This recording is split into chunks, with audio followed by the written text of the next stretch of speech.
Madalas sabihin ng talent manager at content creator host na si OG Diaz na hindi siya aalis ng ABS-CBN o ng Kapamilya Channel dahil tumatanaw siya ng utang na loob. Kaya laking gulat ng netizens nang magpatawag ang TV5 para sa MediaCon ng bagong programa ni OG na Quizmosa kasama sina Jegs Chinel o mas kilala bilang si Tita Jegs sa online show nilang Showbiz Update at Ton Soriano.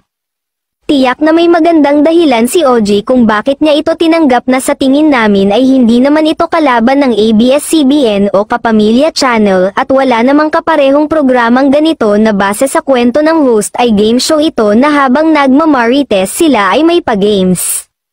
At totoo nga, heto ang post ni OG sa kanyang Facebook account na nagpasintabi siya kay Miss Cory.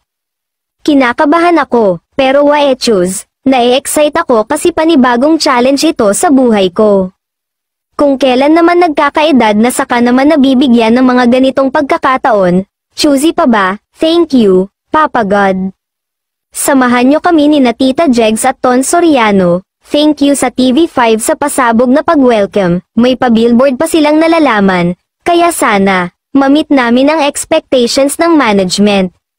Yes. Bago pa ho ako nakipag-meeting sa creatives ng TV5, nagpaalam po ako sa aking nirerespetong channel head ng ABS-CBN, si Tita Cory, at nakakuha naman tayo ng basbas, kaya thank you, Tita Cory, I love you, game ng Chumika, basta tama ang sagot at impormasyon nyo. Mga kapitbahay kong Quizmosa, malaki ang chance mong mag-uwi ng cash prize, ayun. Pawang mga taga-DOS naman pala ang makakasama ni OG kaya niya umano tinanggap ang offer.